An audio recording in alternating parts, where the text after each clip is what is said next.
Hello दोस्तों।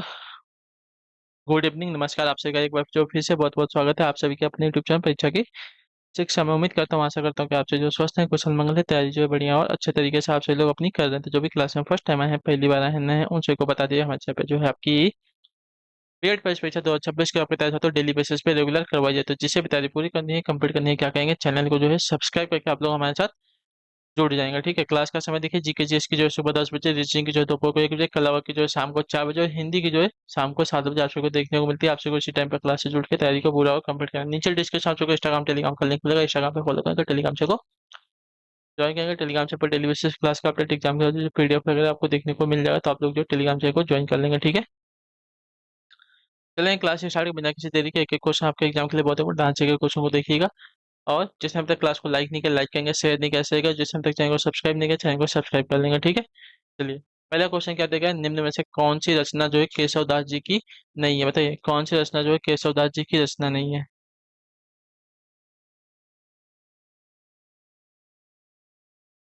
चलिए बताइए।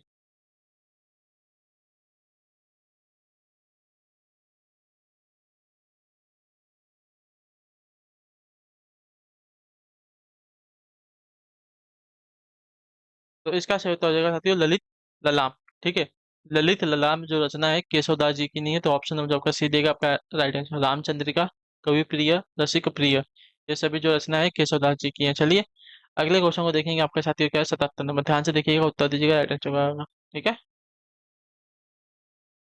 भरत मुनि के रस सूत्र में निम्नलिखित में से किसका उल्लेख नहीं है? बताइए, भरत मुनि के रस सूत्र में निम्नलिखित में से किसका उल्लेख नहीं है? तो आपका राइट आंसर होगा अस्थाई भाव का। ठीक है, भरत मुनि के रस सूत्र में अस्थाई भाव का उल्लेख नहीं है। विभाव, अनुभाव, व्यभिचारी भाव, ये सभी का जो है दिया गया है उनके सूत्र में। ठीक है, चलिए 78 नंबर है, पशु पक्षियों पर लिखित महादेवी वर्मा का रेखा चित्र संकलन है क्या? बताइए, पशु पक्षियों पर लिखित महादेवी वर्मा का रेखा चित्र संकलन क्या है? तो देखिए, यह है आपका मेरा परिवार। ठीक है, ऑप्शन नंबर हमारा बी दिया गया, राइट आंसर होगा।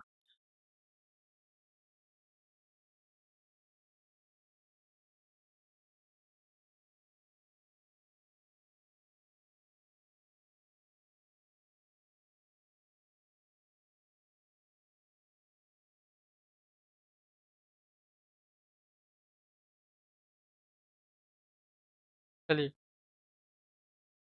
पशु पक्षियों पर लिखित महादेवी वर्मा का रेखाचित्र संकलन है मेरा परिवार। चलिए अगले क्वेश्चन को देखेंगे, आपका 79 79 नंबर, ध्यान से देखिएगा, बताइएगा राइट आंसर होगा। ठीक है, 79 नंबर में क्या दिया गया, अवधि शिला का उर पर था गुरुभार। ठीक है, अवधि शिला पर, अवधि शिला का उर पर था गुरुभार, तिल तिल काट रही थी दीर्घ जलधार। उपयुक्त पंक्तियों में कौन सा छंद है? तो इन पंक्तियों में छंद की अगर बात करेंगे तो आपका सही उत्तर हो जाएगा यहाँ पे पल्लव छंद। ठीक है, ऑप्शन जो आपका डी दिएगा राइट आंसर, अवधि शिला का उर पर था गुरुभार, तिल तिल काट रही थी दीर्घ जलधार। ठीक है, तो यहाँ पे आपका भैरव छंद हो जाएगा। 80 नंबर, ताजमहल रिक्त स्थान का अद्भुत नमूना है, किसका होता है? ताजमहल जो है किसका अद्भुत नमूना है? इस प्रश्न में रिक्त स्थान के लिए उचित विकल्प का चयन कीजिए। शिल्पकला का, मूर्तिकला का, चित्रकला का, स्थापत्य कला का। तो इसका राइट आंसर होगा साथियों स्थापत्य कला हो जाएगा। ठीक है, ताजमहल जो है स्थापत्य कला का अद्भुत नमूना है। तो ऑप्शन नंबर हमारा जो दिया गया है, डी वाला विकल्प आपका राइट आंसर होगा। चलिए अगले क्वेश्चन को देखेंगे, क्या देगा, 81 81 नंबर, भाव और विचारों को प्रकट करने वाले मानव मुख से निकलने ध्वनि संकेतों को क्या कहते हैं? भावों और विचारों को प्रकट करने वाले मानव मुख से निकलने ध्वनि संकेतों को क्या कहते हैं?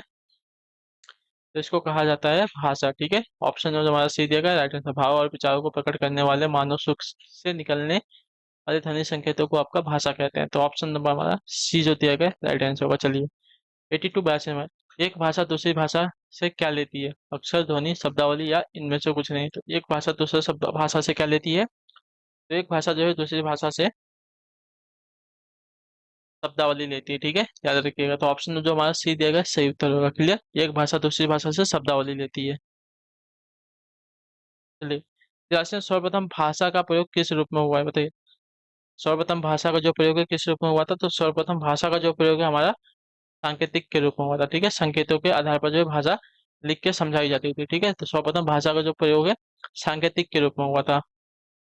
चलिए 84 नंबर है, ध्यान से देखिएगा, किस रस को रसराज कहा जाता है? बताइए, रसराज किसको कहा जाता है? श्रृंगार रस को, हास्य रस को, वीर रस को, या शांत रस को? बताइए। तो इसका उत्तर हो जाएगा सिंगारस। ठीक है, सिंगारस को जो है रसराज कहा जाता है। ऑप्शन नंबर जो ये दिया गया है, सही उत्तर होगा। चलिए, 85वां प्रश्न ध्यान से देखें। संस्कृत भाषा का प्राचीनतम रूप कहाँ दिखाई पड़ता है?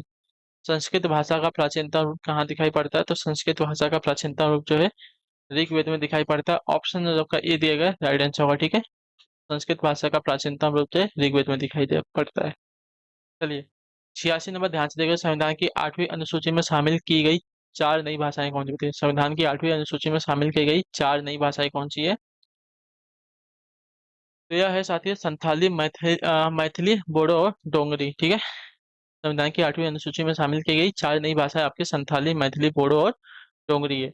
ऑप्शन नंबर डी जो दिया गया राइट आंसर होगा। चलिए, 87 87 में भारतीय भाषाओं को कितने प्रमुख वर्गों में बांटा गया बताइए? भारतीय भाषाओं को कितने प्रमुख वर्गों में बांटा गया है? तो भारतीय भाषाओं को बांटा गया है चार प्रमुख भाषाओं में। ठीक है, भारतीय भाषाओं को कितने प्रमुख भाषाओं वर्गों में बांटा गया है ना?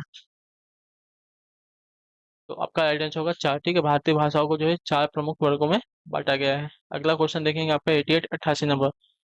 भारत में सबसे अधिक बोला जाने वाला भाषीय समूह कौन सा बताइए? भारत में सबसे अधिक बोला जाने वाला भाषीय समूह कौन सा? तो भारत में सबसे अधिक बोला जाने वाला भाषीय समूह अगर देखा जाएगा तो आपका राइट आंसर आपको हो जाएगा साथियों भारोपीय। ठीक है, ऑप्शन नंबर आपका ये दिएगा राइट आंसर। भारत में सबसे अधिक बोला जाने वाला भारतीय समूह आपका भाषीय समूह।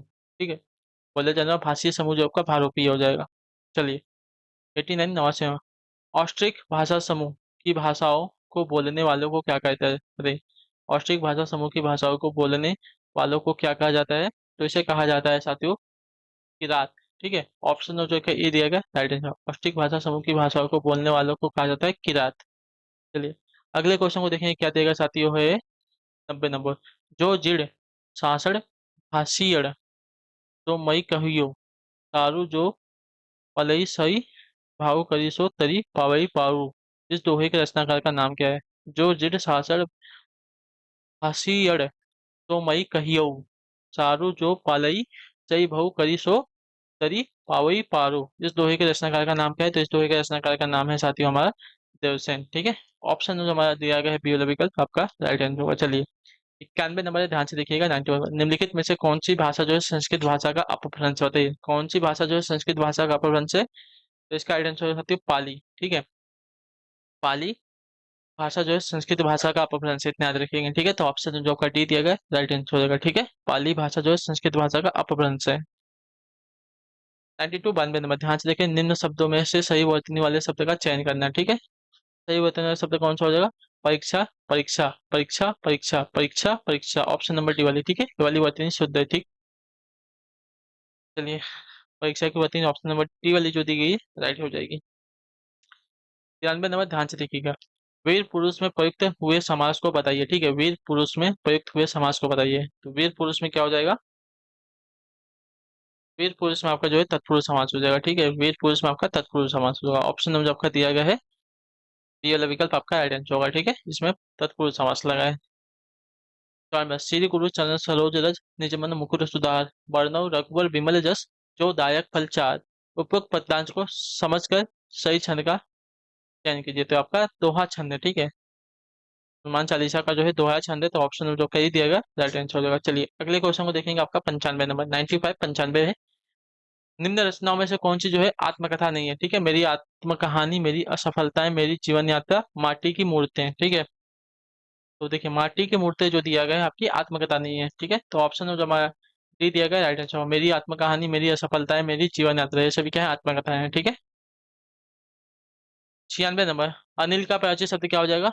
तो अनिल, अनिल का प्राचीन शब्द अगर देखा जाएगा साथियों तो आपका सही उत्तर हो जाएगा यहाँ पे पवन, हवा, वायु। ठीक है, तो ऑप्शन नंबर ए दिया गया है राइट आंसर होगा। चलिए, अगले क्वेश्चन को देखेंगे। 97 कठिन काव्य का प्रेत किस कवि के लिए कहा गया? देखिए, कठिन काव्य का प्रेत जो है किस कवि के लिए कहा गया है? तो यह कहा गया है साथियों हमारा केशवदास के लिए। ठीक है, ऑप्शन नंबर हमारा डी दिया गया है राइट आंसर। कठिन काव्य का प्रेत जो है केशवदास जी को कहा गया है। तो ऑप्शन नंबर डी हमारा सही उत्तर होगा।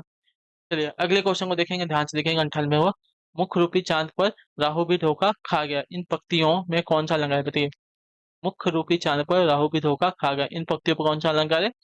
इन पंक्तियों पे जो अलंकार लगा है आपका रूपक अलंकार लगा है। ऑप्शन जो हमारा सी दिया गया है राइट आंसर होगा। ठीक है, मुख्य रूपी चांद पर राहु भी धोखा खा गया, इन पंक्तियों में आपका है रूपक अलंकार। चलिए, 99 नंबर है, ध्यान से देखिएगा, बताइएगा राइट आंसर होगा। वियोगी हरि जी का पूर्ण नाम क्या था, बताइए वियोगी हरि जी का पूर्ण नाम क्या था।